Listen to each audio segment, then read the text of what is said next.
All right, I think we're going to get started. It is being recorded, hopefully. I hope. Yeah, should be being recorded.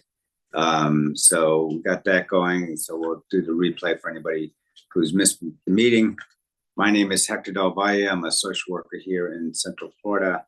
And I'm an advocate, been an advocate for many years for people with disabilities.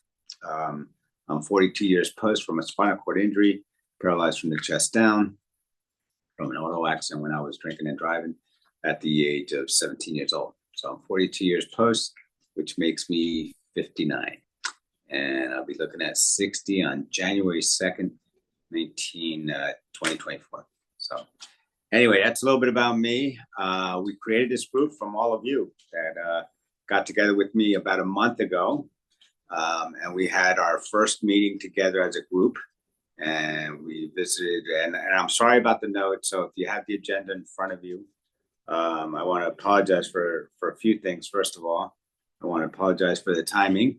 But in speaking to Dennis, he tells me that, you know, for those on the side of Africa, it's probably best that we have a little bit earlier because, you know, they're quite, I think they're either ahead of us and so forth. So we're a little bit on the late side. So we really do appreciate you guys being here with today. This is a global advisory group that was developed by all of us right now to see how long we could stick together and see how we can help one another with an emphasis on Africa, you know, and see how we can better serve our brothers and sisters there in Africa. So what we're looking to do is to try to develop a global advisory board that can help one another, both in small places like in Kenya and so forth, and not so small places. I mean, Africa is not small at all. So I don't want to minimize it in any of that way. But anyway, we want to see how we can help supply some sort of medical supplies, medical equipment, to see what the needs are. Sometimes it's education. You know, I co-created a course, Thriving Through Transition, to help people reclaim their value and their worth. And I think all of us, especially those with disabilities, there is such a resource of individuals out there that are just so creative, entrepreneur, and have found another way to live despite their disability. And it's usually by helping other people. So who knew, right? That in helping other people would be so good for everyone. So let's see what we could do. Like I said, we have some special guests, or at least if they're willing to come on the mic, and if they make it here, hopefully they won't have trouble connecting.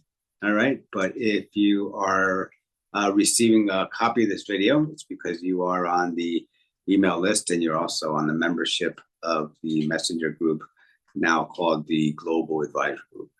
All right. So that's the name of the group. We meet on Messenger. We speak throughout the month and so forth, but we meet once a month on Zoom to record our meetings, to get to know new people, get to know the people of the group, the members of the group and so forth, and see how we can better serve with either services, medical equipment, medical supplies, whatever is needed, grants and so forth for educational programs for individuals with disabilities. We're trying to put a focus on Kenya. This all started with just an idea that I had with somebody that I was speaking to in Kenya, who's Gabriel, who's still part of this group, and really good to know that he's really doing, I think, better, but I'm gonna let Gabriel speak for himself to share with us on how he's doing. We take it month to month. We do as much as we possibly could, but if you're in a place of being able to give or whatever, Gabriel can definitely use some help right now with some housing, some schooling, some medical equipment that he's in need of, and so forth. So if you're able to help out Gabriel, he's always here and so forth. So please don't hesitate to reach out to Gabriel. So with that said, folks, let me take a look at my notes. And like I said, I want to make the apologies for the agenda.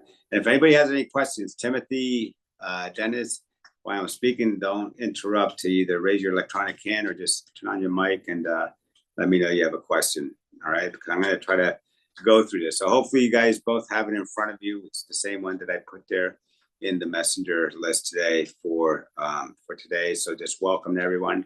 I'm going to ask Dennis to open his mic up in just a minute, and then Timothy, however you want to do it. I know you do have your caregiver with you, Mercy. So if Mercy wants to speak for you, or however you want to do it, if you want to speak, that's fine too. It's a good thing it's a small group today, so please know that we have plenty of time here, and we'll share this as a replay for other folks later on. All right. So welcome today to the Global Advisory Group meeting. I just have some quick notes here. So just pleased to know that this group is growing. Even though there's just 3 people on here on camera, this is just our monthly meeting that we just like to keep everybody updated and so forth.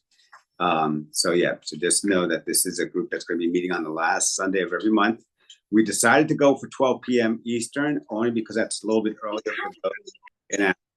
So I really do appreciate you guys for being here. Thank you so much for coming into the room and putting your mic on mute. If you ever join this meeting, please, when you come in the meeting, just put your mic on mute and then raise your electronic hand, or if you have any questions.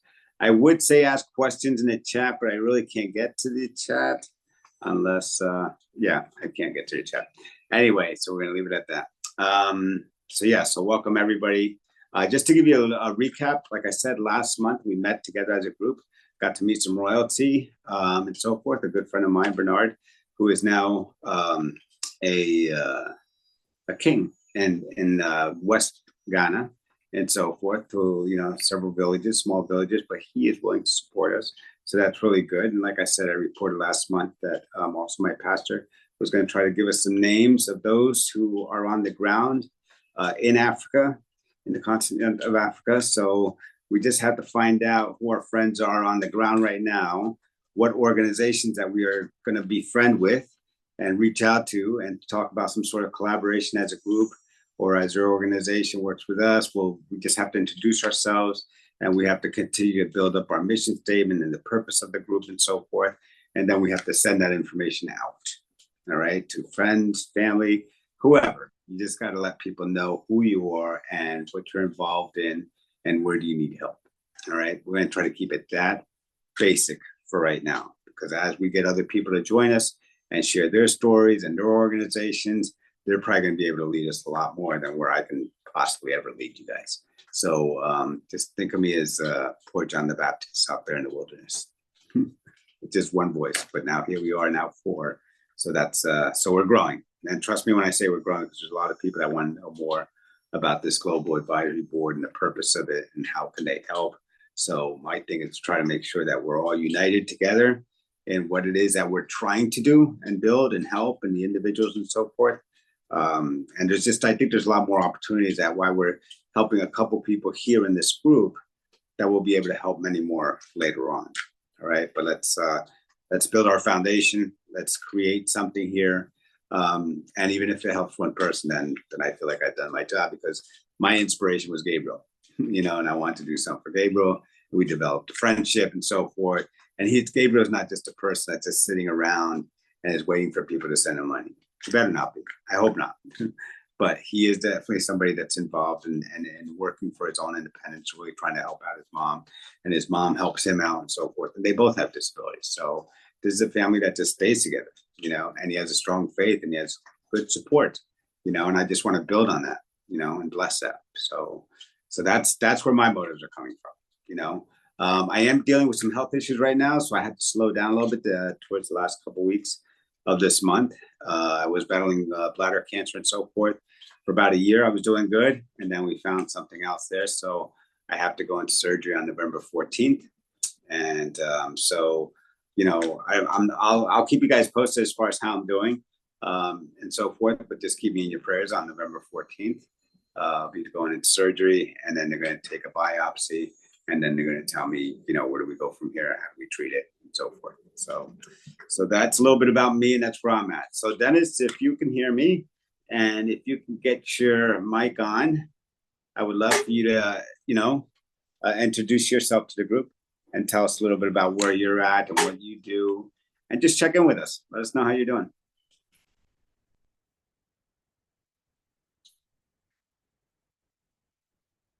Just give Dennis a minute. There we go. Hi, everyone. How are you, Dennis? Good to hear you. Yeah, good to hear you too. My name is Dennis. I'm Kamya Dens. I'm from Uganda, and I work for an organization that works with persons with disabilities in Uganda. I'm not a person with disability, but our passion to work with people with disability, because I strongly believe that none of us has applied to be a disabled person. And I believe in creating an enabling environment, an accommodative environment, so that if I join the fraternity, I can ably be welcomed in to this kind of fraternity. I'm a team leader in one of the organizations that is ideally supporting persons with disabilities, connecting them to different opportunities.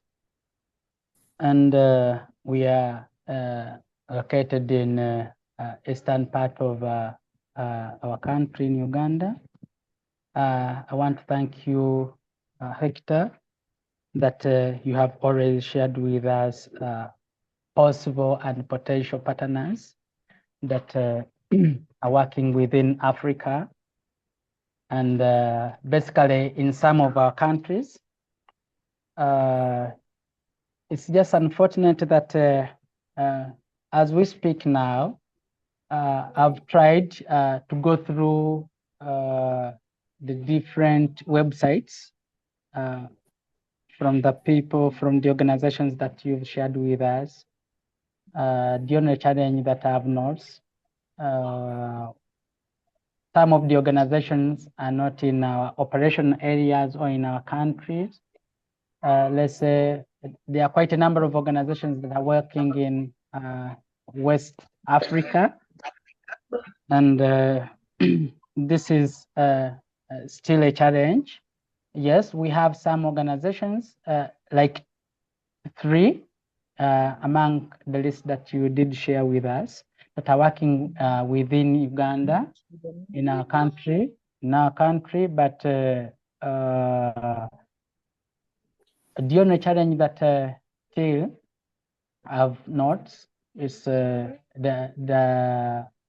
operation areas. They have projects, but these projects are mainly in specific operation areas, not reaching out to our areas where we are operating. Not bad, because for now I know they are supporting persons with disabilities in the areas where they are operating, but I feel if some of these opportunities also reach to the areas where we are operating, I think it will be a good idea for people also to benefit from some of these opportunities.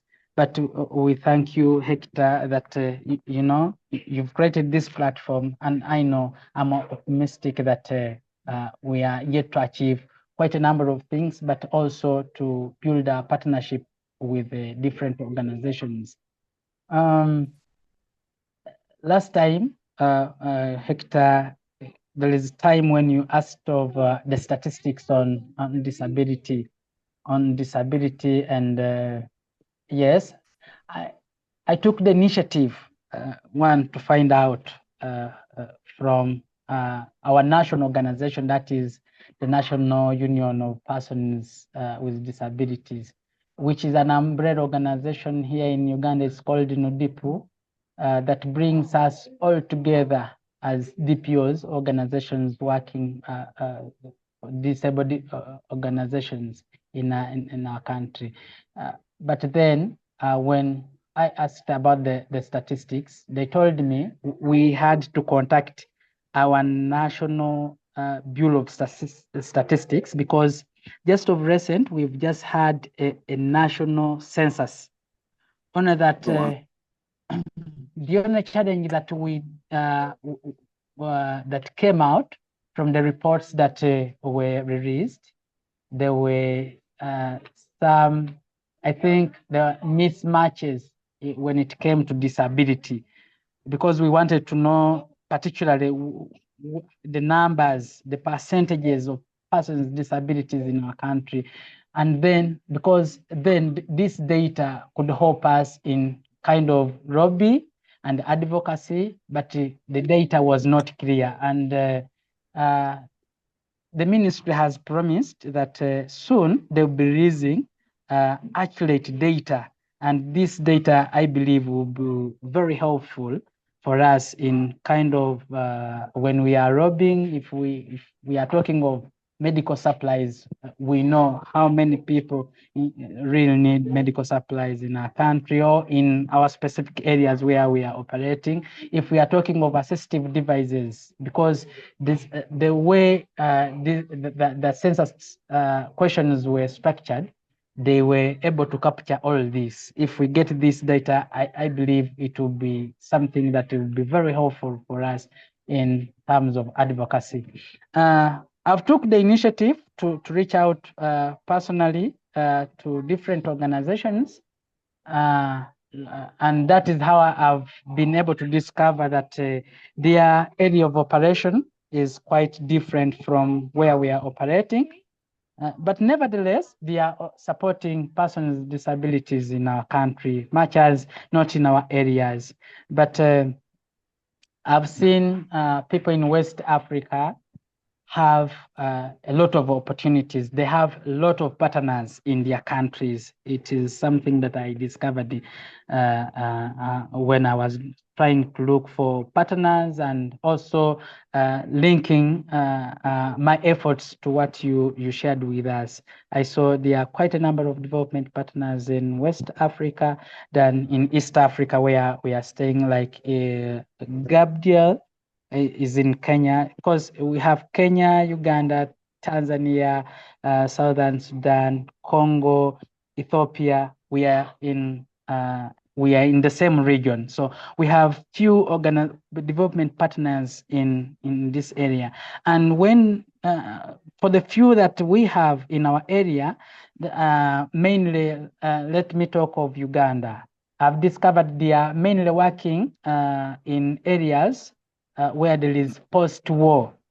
And some of the area we have in the northern part of our country, which is it has an average of 10 districts. So much of the development partners in our countries, like Uganda, have concentrated their efforts in this area. So leaving out some of the persons with disabilities in these other areas because of course, because of the factors like war, because we know these are some of the factors that can lead to disability. So they have concentrated much of their efforts in these areas. So some of the areas where there has been no war, I think the assumption is there could be maybe limited number of persons with disability. Anyway, sometimes projects come when they have specific areas and specific interests where they want to focus. So this is an area that I don't know how we shall engage development partners so that they can spread in resources, so that even persons with disabilities who are not within these catchment areas where there's been wars, they can be able to benefit from some of these services. You did talk of churches, yes. I think it is also a good entry. We have churches, but sometimes maybe what we would need from you, because we have churches in Uganda, in Africa, that have more linkages from United States, but sometimes our connection with some of these churches or partners requires, maybe something to do, like like a recommendation from somebody from the United States to recommend us working with them, like for organizations that are registered with government and national organizations that are working with people with disabilities. Like you did mention in your first email, but you did send that through the chat, that we need to see that, you know, the resources, the few resources that we are able to mobilize can go to the rightful people. So working with organizations that are registered, that are known in their terms of operations, and they are registered with government, I think it will be something that will be very key. But I think we shall require something to do with recommendations from, I think, from your end, because then it becomes a little bit easy for us to build that kind of partnership with these people, because they will have more confidence in working with us. When they check on our organizations, some of our organizations are small organizations, not like in the United States. I've had the opportunity to be in other countries from Africa, and you know, there are some things that are real very simple for an organization to acquire. Let's say a website. For an organization in the United States, it might be very easy, but it is not easy for an organization, a grassroots organization in Africa, to have a website. Sometimes, you know, I've been privileged to work with a donor organization under funding from United States Department of Labor. And many times when you meet and you're talking of partners that you need to work with in your country, because I was a national project coordinator, they would always ask which organization, and immediately someone would wish to go on a website to see what this organization is doing. And there are those grassroots organizations that are doing incredible work, but sometimes they are incapacitated because of resources, and sometimes because of you know, our level of development is not like you know, like other countries, like, you know, like in the United States. So it may be sometimes very hard for an organization that is a grassroots organization to have access to our website. So sometimes a development partner might say, you know, no, I don't feel safe working with an organization that doesn't have a website. But, you know, sometimes when you reach on ground and you are able to engage like government, and let's say for organizations that are working with persons with disabilities, like in Uganda, we have a national organization and we all register with this national organization. Can these development partners try to engage like our national organization to know how credible some of these organizations, because someone will mention an organization, yes, it's a credible organization, but sometimes because of resources, they are incapacitated and they are not able to do certain things. And, you know, someone may not feel safe working with such organizations. But I think engaging like, you know, government, because we are registered with government, we have a department called UBRS. This is a sector that registers all organizations, but also looking at depending on the program area where you're operating, we have organizations that, you know, lead some of these organizations.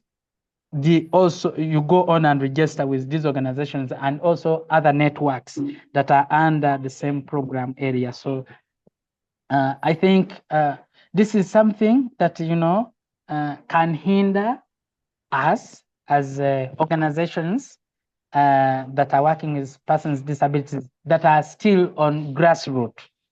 Someone may wish to look at your website, and sometimes you don't have the website with you. I don't know if maybe moving forward, this is something that we can also think of.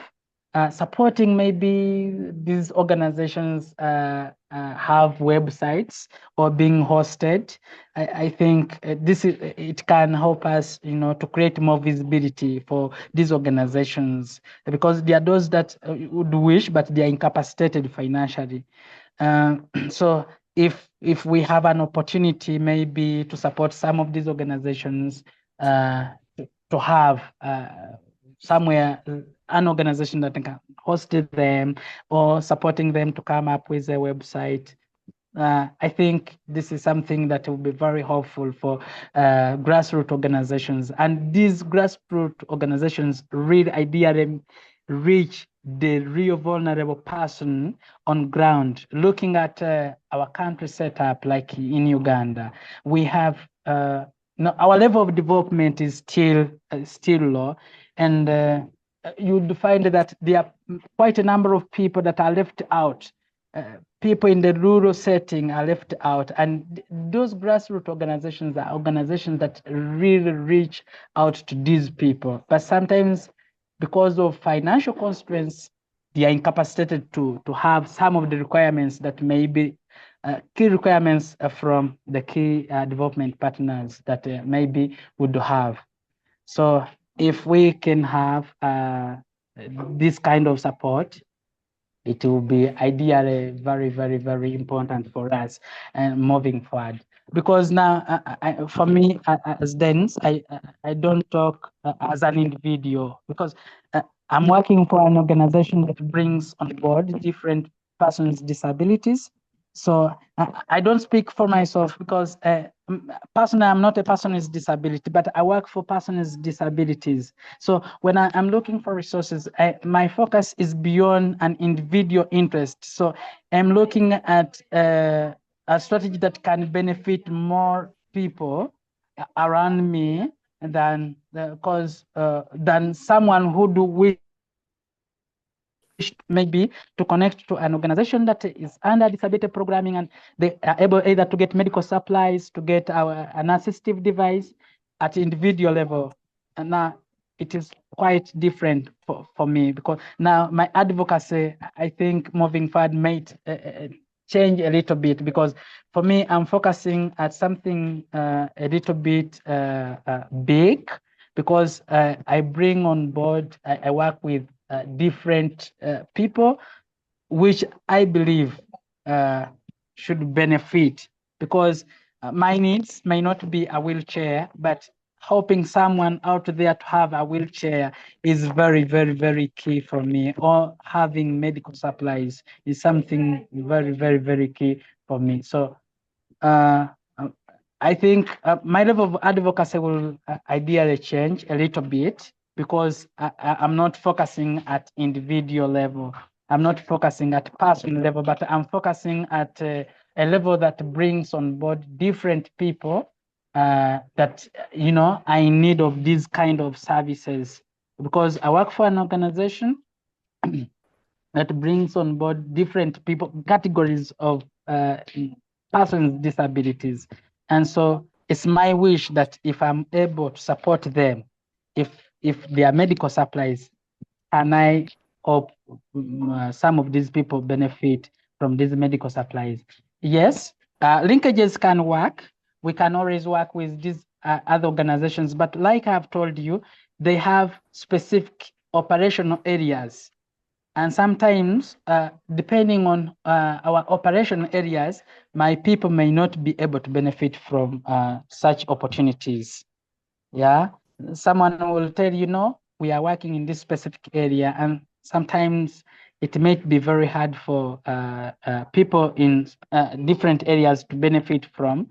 So if we are able maybe to have a partnership that, we can work together, and they can also bring such services in our operation areas, that will be perfect for me. Dennis, let me, you've said so much, my brother, and I really want to thank you for sharing your knowledge, your wisdom, everything that you shared with us today.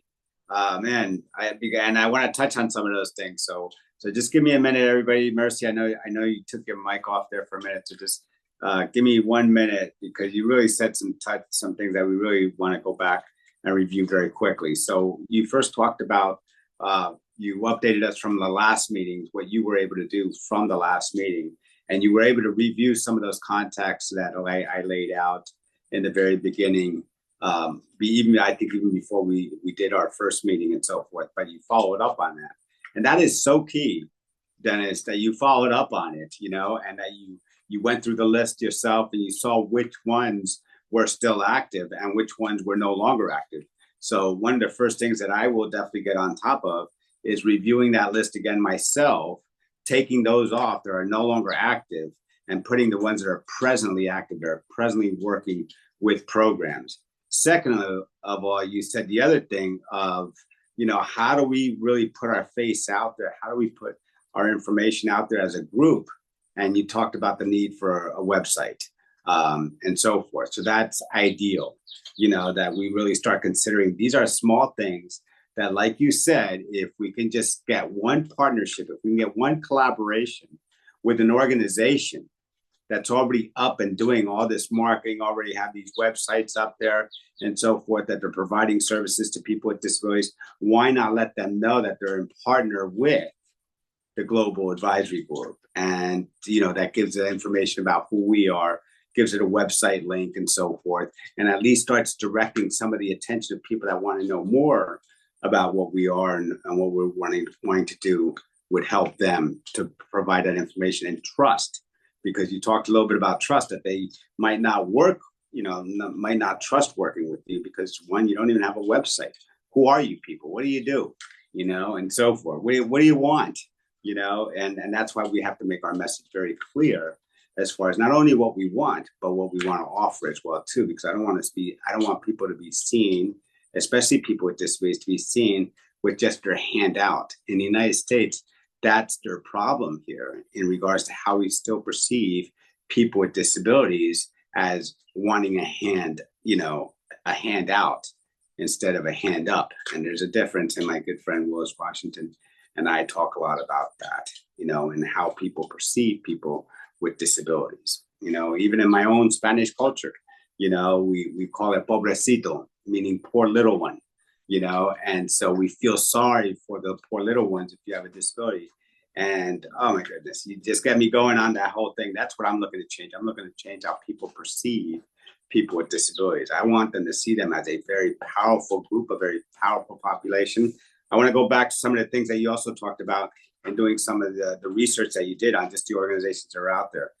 You talked a little bit about the importance of statistics and having those statistics, and you went and so now I think you have some access to some updated statistics that are just coming out now, and you'll just give me some clarification later on in regards to that, in regards to where we're at with statistics and getting those with disabilities. How many in those areas that you talked about? How many people with disabilities in Kenya? How many people, with disabilities in this area, West and South and North Africa? I love the way you just broke that down for us, so trying to get those solid numbers. And that's great that they've done some latest statistics. So that'll give us the latest, newest statistics that we can start using in our information in describing who we are and the people that we are trying to help.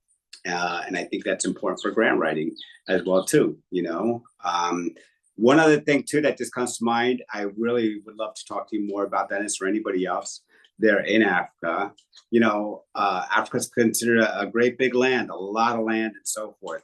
One of the things that we would love to know is talk a little bit more about, and we can have speakers come in and talk a little bit more about this, is the fundraising through charitable gifting of real estate. And what that means is if we have a plot of land in Africa somewhere that, of course, anybody wanting to buy it, we wouldn't be able to afford it, But if an organization wanted to purchase that land for us and then donate it to us, and again, this is not the way it's done, so don't, but there's a concept out there of charitable gifting. If there is an individual, an owner to a land who just, is going to pass away or doesn't have any family to leave that land to, that he can actually donate that land to an organization, such as a group of us or another organization that we already collaborate with or that are partnering up with. They might donate the land to them for the purpose of building accessible and affordable housing. And and the purpose of that it would bring a benefit to those with disabilities in Africa, whether it's to provide housing or whether it's to provide employment or to provide education. Those services, those are services that they're looking to start building on the ground in Africa.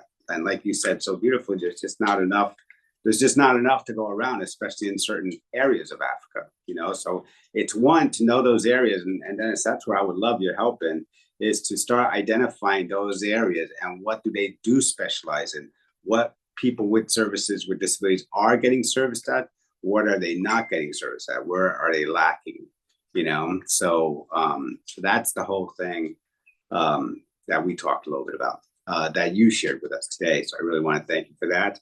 I want to thank you for everything, your whole report. I really felt like, you know, you really, you know your stuff here, Dennis. So whether you have a disability or you don't have a disability, I don't think that matters to us. I can already see you're passionate about the way you want to help people with disabilities, the way you're already involved in these organizations, where you're at, and so forth, that even though you don't have a disability, please don't think that we're going to discriminate against you because you're able-bodied and you don't have a disability. The fact that you just want to help this population is overwhelming. So I really do appreciate that. So national statistics on disabilities, I think that's going to be really important to get those numbers up, or get that numbers from Africa, as well as get those numbers here in the United States. I know when I did my research on it, Dennis, they were scattered a lot. Some of them were old, and like you said, you know, some of that was in old information that you probably got when I did my research, and some of these organizations don't even exist anymore.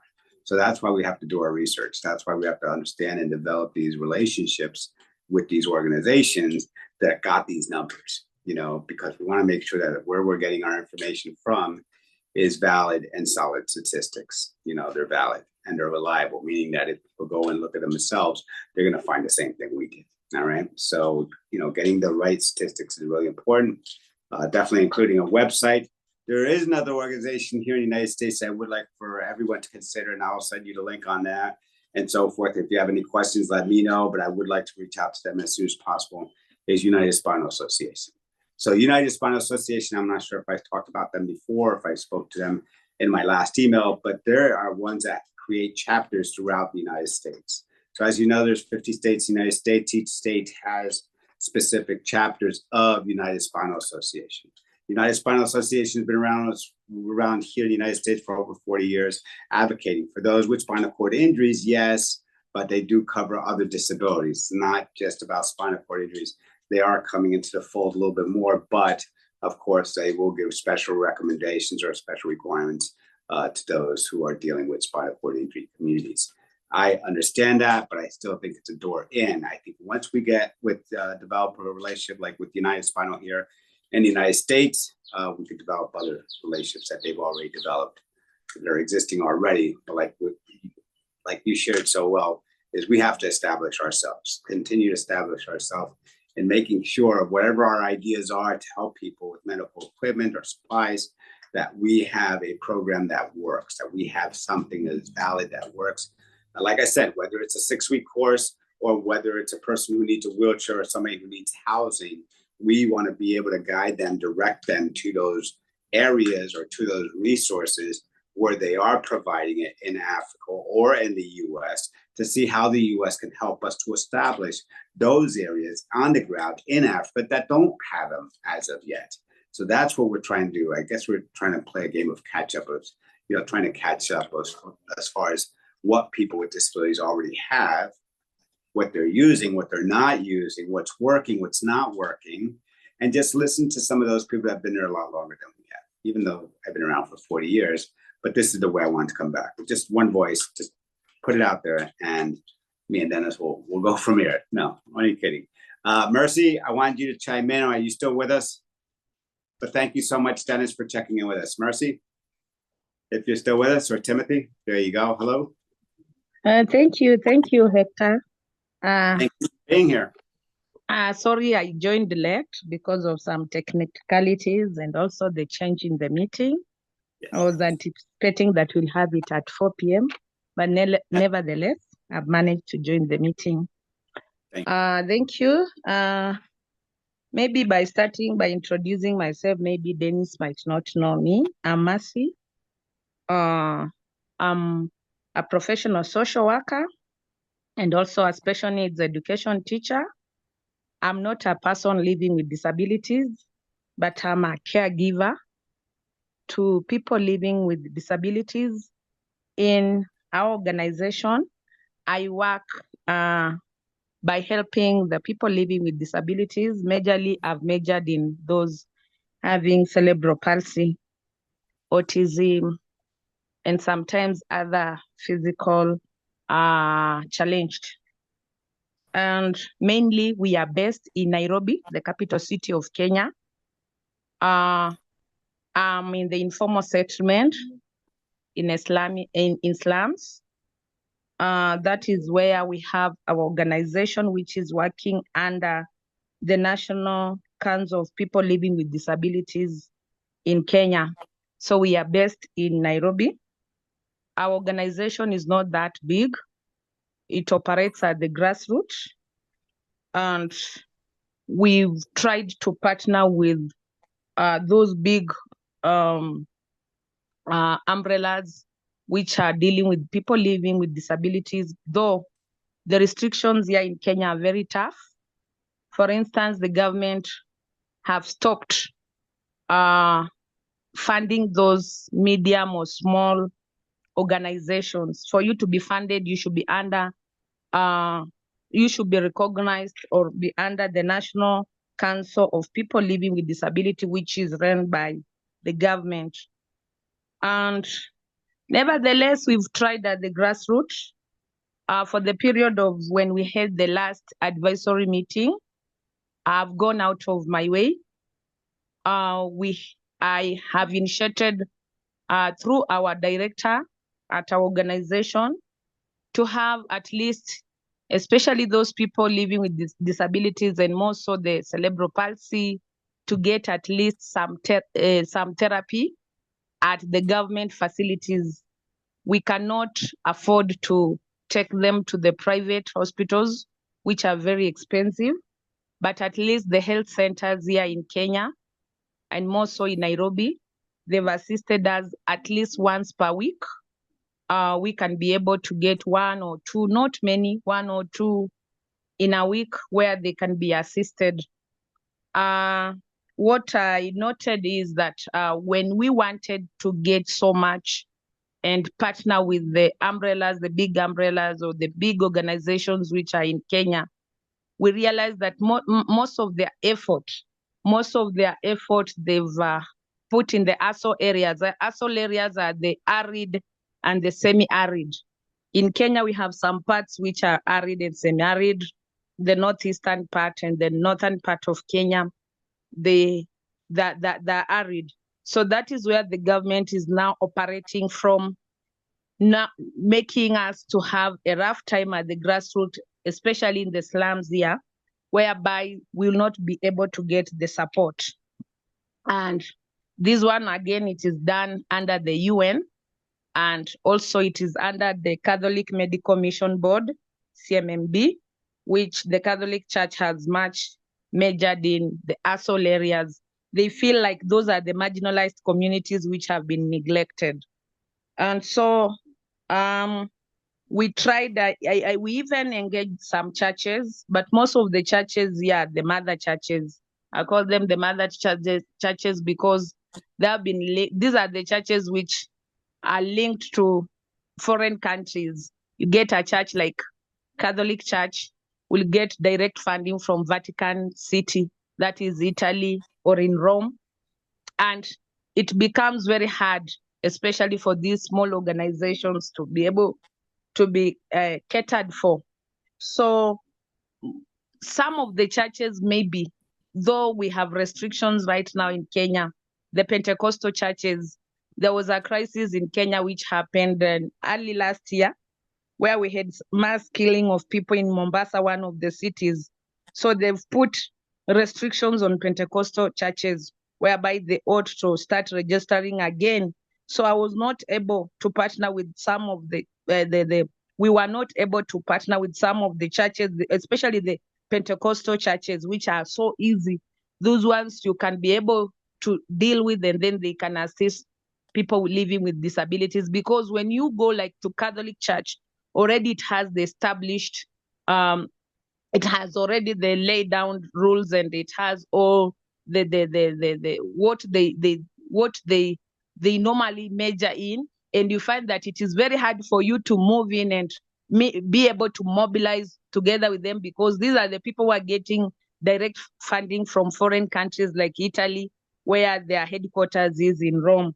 So maybe, God willing, if the country, the government will be able to open up the measures for these Pentecostal churches, then it will be very easy for us to use the pastors around, because those are the most of the churches in the slum areas, and basically Nairobi are these Pentecostal churches are the ones which we can be able to partner with, so that we can assist these people, because the other ones already, they have defined roles, which it becomes very difficult for us. And more so if you are not a Catholic, then meaning they won't you won't be able to be accommodated. Then another problem that I realized, or we realized at our organization, Kenya is a devolved country whereby it has regions, and those regions are known as counties. And for you to start any program, you have to start at the county level. You get the county government, then the county government will have to recommend you to the national government.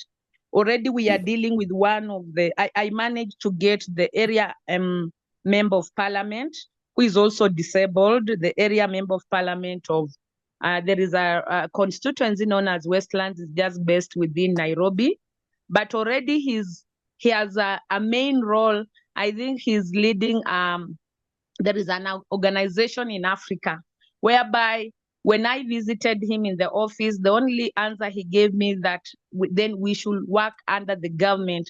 And then he told me that as far as it is concerned right now, they're not doing any registrations for us to be able to partner with them. Maybe if they will open the doors, then he will give me a feedback. That is only what he told me. So even the resources for assisting the people living with disabilities in Kenya, yes, they are there, but you'll find that only the interest will go to the government, that is the National Council of People Living with Disabilities, whereby they're the ones who will now generate back to the other NGOs. Or also, we don't have the registration of other NGOs maybe in Kenya because they stopped, so that they can check on the ones which we are already having. But that one has not hindered us at the grassroots for us to assist these people living with the disability. The main challenge I saw, especially with these people living with cerebral palsy, are the children. Most of the children are being neglected. They have not joined schools. You'll find that you get a child who is already 10 years old. She's being or he's being locked up in the house. He or she cannot access education to any school. And if there are public schools are there, but they're overpopulated, then we have very few special schools. And most of the special schools which are there are private. And you'll find that the parent cannot afford. But there is an organization that I visited last week. It is known as APBET.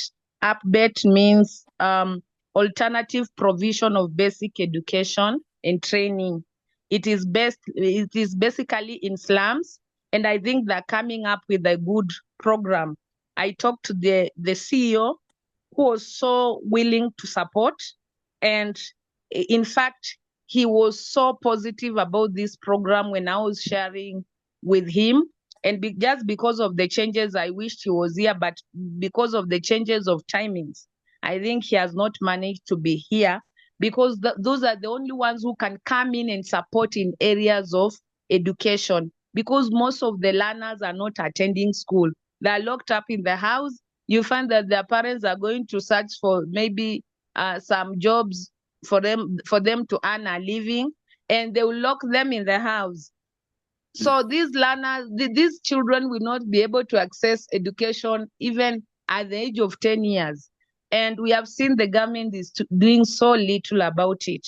Our government has just, is doing so little. Maybe what they're just measuring in is these people living with disabilities who are physically challenged, especially the wheelchairs.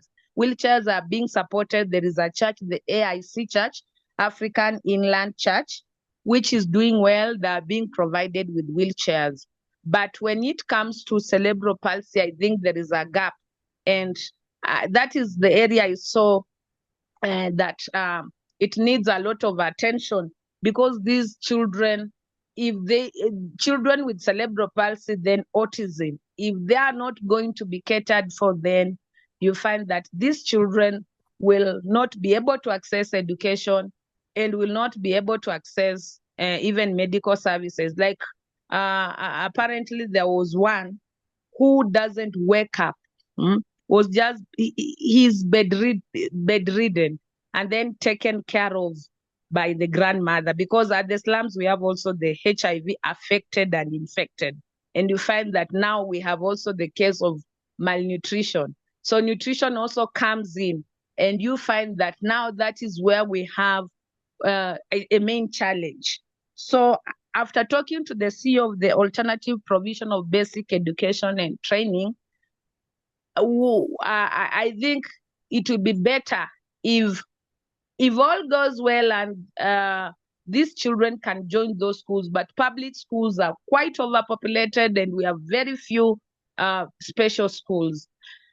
And then and this one, I think he can assist us, because he was so willing to support, at least to get to the National Council of People Living with Disabilities, whereby we can be able now to spearhead, so that we go on and support, especially these children, those who are under 12 years, because we find that the government is so much concentrating on their operational areas of ASO areas. Those are the arid and the semi-arid areas, which are in the remote areas, in the rural areas. So for now, Hector, I think that is what I can give for now. Thank you. Well, Mercy, that's a lot you have to give. So, and I too have some questions for you. First of all, thank you so much for the in-depth research that you put into taking a closer look at churches and so forth. So I definitely look forward to working with you more, Mercy, on this as soon as my pastor gets to get with me, as soon as we can really come together with it, whatever contact you may have, whether that's a phone number, whether that's a website, whether that's somebody you've spoken to, take down their name, take down their information, take down their contact information, because those are the people that we're going to begin with, and trying to see exactly what churches are on the ground, what organizations are doing what, and how could they help, and if they want to help, and so forth. I mean, let's just put them, let's hold all of us accountable, to really trying to, because there could be an abundance of information. There seems to be an abundance of resources in certain areas, but not in others. There seems to be a lack of resources in a big area where it's not in others, and so forth. So those are the locations I really want to try to marriage together to see how do we get that. Mercy, you talked about an organization that does strictly wheelchairs and so forth like that. So I definitely would like to talk to you to see if you can at least reach out to them again, if you've already spoken to them, is how do we get a wheelchair that's not in their area? Are they willing to help us and to develop in whatever type of organization that they developed, and however they did it with their resource that they have, are they willing to share those contacts or those resources with us to see if we can get somebody like a Gabriel, a wheelchair, who's out in Kenya, and how far is that? That's why I'm really trying to identify these locations that have resources like wheelchairs or medical supplies or medical equipment, at least put that under that one category, and then look for other areas that have services with education or housing and so forth. So once we can start doing that, then we can start marrying our own people that are in need of help right now that are in this group. Because I think once we do that, once we help with somebody like a Gabriel, or we help your organization, to get their name out there, I think that's the way we grow. This is a seed we're planting here. This is simply a seed that we're planting, and it's up to us, you, Mercy, me, Dennis, Timothy, people that want to know more about this and what they can do. I'm telling you, we are just the ones that need to keep this in the face of those who are already doing it, because they might think that they're doing a great thing, which they are, but there are still people out there that are still in need. And we're trying to represent as many as we possibly can that come in front of us. But they're all trying to do the same. So I just wanted to thank you so much for reaching out to those churches, and thank you so much, because we are definitely going to be, because it always seems that churches are going to be the first ones there. You know, that, and, you know, anybody in regards to humanitarian or rescue people. That's the one thing I really want to talk about really quickly. I know we've been going at it now for about a little bit about over 40 minutes and so forth. I know I want to Mercy talk to Timothy as well, if there's anything that he would like to include, and if he wants to speak, or if you want to speak for him. But just let me finish up on some of the things that you did have to say there, Mercy, in your report there. So let me go over here. Government programs. No, trust me, I know government programs, they like to talk a lot, but but trying to get in contact with them, trying to really connect with them, trying to have a relationship with them, they make it so difficult. And I understand that, because there's people out there and there's organizations out there that abuse the system. And when you abuse the system, then they get paranoid about who you are and what you do and so forth. So they make it quite bureaucratic, no matter where you're dealing with government programs. So thank you so much. I want you to talk a little bit more. Was that the ADAPT program? I know you gave me the abbreviations of it. So if you could send me a text message if those were the abbreviations, was it ADAPT, ADAPT? And if not, let me know the correct one. Yeah, so I talked a little bit about that. Yes, and Mercy, you talked a lot about with these government programs that they are surrounded with policies and procedures, you know, that we have to learn if we want to play with them and so forth. So I really do appreciate that and clarifying that. And yes, Timothy, I got your message, so thank you very much, man. I know that you and Mercy work as a team and so forth. So thank you so much for both of you guys for being here. Yeah, so I know those were the questions I had for you, Mercy. They're not so much questions, but more compliments, and just thank you so much for being here and sharing with us. There are some people here that are running late that have also sent me messages. So I want to make sure I still get through the agenda, at least for today. That way they have at least a replay of it, of those who haven't been able to make it. As you know, there is about 12 or now 13, maybe 14 people in the messenger group that want to know more about what we're doing. So just within ourselves, you know, we're a dozen, we're at least 12 to 14 here that I believe can make a difference. And today for me just proves it even more in what you guys had to share. And it was just the three of you that shared so much where we could just keep this moving. And I know it's a very, very slow process, but the most important thing that we really need to do, and Dennis has hit on it very much, is develop our foundation first. And we really have to develop a solid foundation for that. So in order for people to take us very, very serious. So let me just wrap up, or not wrap up, but let's keep moving along, because like I said, there are people that I've also reached out as well too. I reached out to Dr. Markalee Alexandra. She was one of our speakers to our Thriving Through the Transition. She spoke on sexuality and so forth. I know that's another topic for another day. I'm okay with that in regards to what we're trying to do here as a global advisory board. But Dr. Markalee really does, she founded an amazing program called Sustain Our Abilities. And I really would love, I'm gonna definitely be inviting her, but I also reached out to somebody that she put me in contact with, but I believe is also from Sustain Our Ability. And I'm gonna be talking to her later on this week, but I met with their little group and it's just amazing. It's just something like this. It was just small in numbers, but it's people that really want to make a difference. And you guys have that spirit. You guys have that. That is what makes a difference in the world. And I really, really believe that. I don't say that just because it's something nice to say. I say it because I believe it. So I think the fact that we are only 4 here today that was able to get online. And again, I apologize so much for changing the time at the last minute. You know, I really do apologize for that, Mercy, because, you know, you had some other people that really would have loved to have joined us if we kept it at the same time. But I'm going to have to agree with Dennis on this one, that I think it's better if we have it at 12 moving forward. So please, as you share your information with your contacts, with your resources, as you think about these ideas of what you want to bring to the table and you want to make a difference, please, please, please keep in mind that we're going to start meeting the last Sunday of every month at 12 p.m. Eastern. That way it's a little bit earlier for those on the Africa side that are able to join us and hopefully invite more people. But I know it's still messes with other people's schedules. So I really do appreciate it. And again, I apologize because even our speaker couldn't be here. David, I wanted David, but We're going to meet at a later time, I think, and then I'm going to interview David, and then I'll share it with the group a little bit about what David does. I think it's really fascinating what he does and so forth. And I think some of the benefits that he could provide, because that's the other thing I really would like to talk about, just like I was talking about Dr. Markley Alexander, about being a speaker here, because there's just a number of people that are out there that are willing to help that we could just put in contact with and try to make those appointments. So I think it's really going to just be a matter of getting people at the right time to gather, to talk, and then to reach out to our own individual resource. Because just like I said, just in the group of 4 of us here, we already have an abundance of resources, people that we can talk to, people that would be willing to help, and people that can bring more people to the table.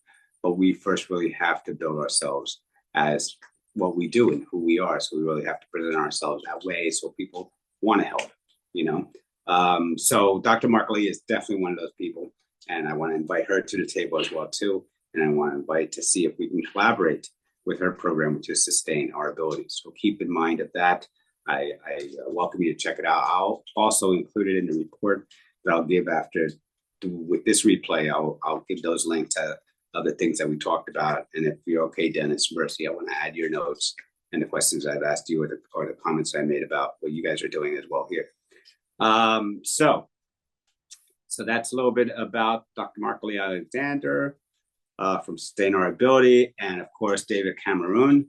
I would like to introduce to the group, and that, like I said, that might be a later interview. I'm so sorry, I got the hours confused even with them and so forth. It was David and I think Martelyn, who I invited today to talk a little bit about just hired recruitment. And that's a really interesting program that I think there's a lot of possibilities there as well too. So there's just so much and so much I'm excited for, you know, that we could do together as a group. We just need leadership, Dennis. So I'm going to be looking at you and Mercy as well, Timothy. You know, you guys have been the ones that are always consistently here. So I really do appreciate that. And please, I apologize if you could have been here at the right time that Hector said it was going to be at, then you too would be chiming into this. So I don't mean to leave you out. I just want to say that we got some really good rhythm going and excitement going on what it is that we want to do here. So just bring your information, bring your resources, you know, and let's try to build something that we feel that there's a need for starting in Africa. All right. So with that said, so hopefully you'll hear the interview with David Cameroon a little bit later. And then I guess I'm leaving it for that. I want to try to keep the meetings down to an hour just to make sure that we weren't taking up too much people's time and information. But as you say, you know, or as you can see, we had a lot to share today, and it's a lot of good, exciting stuff that you guys are here willing to put into work. And I'm right there with you, you know, so thank you so much. Is there anything else that anybody wants to add? I'm going to start with you, Dennis, move down to Mercy and Timothy, and then we'll call it an end to this meeting. And like I said, I'll try to get this replay out to you, hopefully by the end of the day, also with the report. And then we'll call it a day for that. And then, like I said, I will also include the interview with David Cameroon. All right. So yes, thank you for being here. Dennis, anything you want to share before we call it a day? Yeah, thank you, Hector, for organizing us for this meeting. It is a meeting that is full of experience sharing. I'm learning quite a number of things from Kenya, from our sister from Kenya, that is Mercy, how their government operates. I'm happy their government is supporting persons with disabilities directly with organizations that are working with persons with disabilities, which is opposed in our country, much as our government is trying to do to promote inclusion in quite a number of programs, but still the implementation of the policies is still a challenge. She did mention of the challenges of children that are affected with cerebral palsy. You know, it is still also a challenge here. And I think these are some of the areas that we need to combine our efforts when it comes to advocacy at that level as countries in Africa, because our schools are not inclusive. Quite a number of children with disabilities are missing out education. Like I've told you, in our country, they are trying to promote inclusion, but it is still on paper. It is still on paper. Schools are not, disability friendly. The environment is not accommodative for children with disabilities, and therefore, much as they say, we are promoting inclusion, but quite a number of children with disabilities are missing out to go to school, because now we have children that requires wheelchairs. Yeah, they are not able to go to school because government cannot provide these wheelchairs. Just of recent, we were able to provide, to partner with an organization that was giving out wheelchairs to school-going children. But, the number was overwhelming because then we got few, but when we came to the distribution, the number was overwhelming. Very many children are out there, cannot access education because, yes, the teachers might be there, but the environment is not accommodative. There is no reasonable accommodation in our schools, and therefore quite a number of children with disabilities are not able to access education because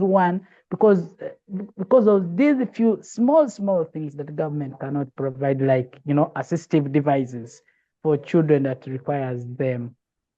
But for our friends in Kenya, I'm seeing there is something, and I think we need to benchmark what they are doing and how best we can also,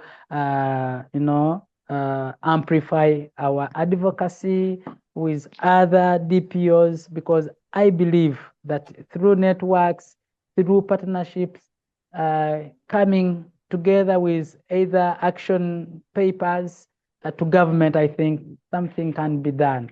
But yes, we still have these challenges. We're we are promoting inclusivity in quite a number of development programs, but few persons with disabilities are benefiting from these programs. You don't feel persons with disabilities benefiting, and I think yes, we just need to push something to do with advocacy so that our government is able to to implement the inclusive policies that they are promoting in our country.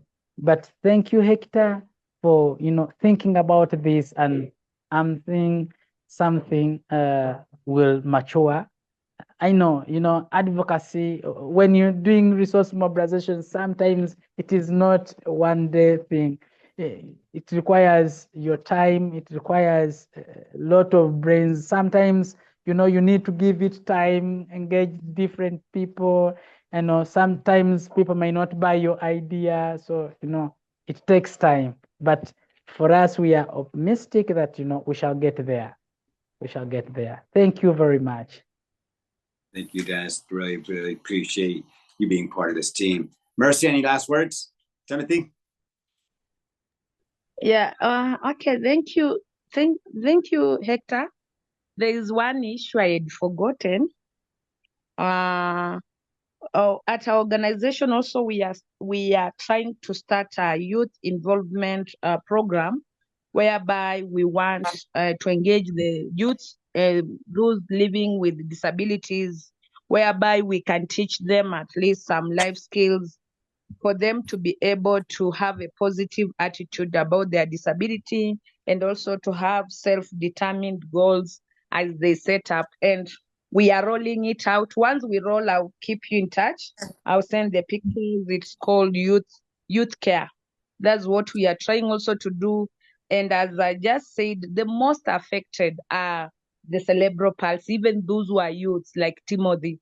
And my brother Dennis, when I said that in Kenya they support the wheelchairs, not all are supported, very few, and especially if you are linked to the Catholic Church. So I saw it is good. I will share the program with you. It is called Youth Care, whereby we want at least we support them so that they can have that positive attitude about their disabilities and how they can have that self-esteem, how they accept their situation. You know, sometimes it's very tough. So we saw it is good. Once we start, I'll keep you posted. Thank you. Mercy, thank you so much. And just before you leave, I would definitely love to know more about youth care. So thank you for keeping us posted on that. I would also be interested in seeing how we could adapt maybe our 6-week course to the youth care program, because that's exactly the purpose of the 6-week course, is to help individuals reclaim that value in their worth. So it's not just around disabilities, it's about reclaiming that value in their worth. Whether you have a disability or not, there's a lot of people out there on poverty and so forth that suffer just from depression alone because of the stress that goes with poverty and so forth, and not having contacts or resources, and the mental illness that's involved in that, just with the not having resources, you know. So anyway, thank you both. Thank you all three of you that are here today. I'm looking forward to getting this video out, both to our group and both onto social media, to say, hey, this is what 4 individuals from around the world are planning to do. So keep an eye on us and come check us out, or come ask questions, or come provide some help, or come share whatever it is that you feel could help this population starting in Africa. So guys, thank you for a beautiful meeting. It was really, really, you know, it's amazing what you can put together at the last minute, you know, and so forth. And I really do apologize for having to shift everyone's schedule and for still not getting it right. And that's okay. I will follow up with this with the interview that I have later on today, and share that with you all and so forth. So thank you guys for being here today. Have a great day. All right. And we'll keep in touch. We'll be meeting the next last Sunday in November. So before the holidays, hopefully, we'll do that and get together. As always, Timothy, good to see you, my friend. All right, guys, God bless, and we'll see you soon.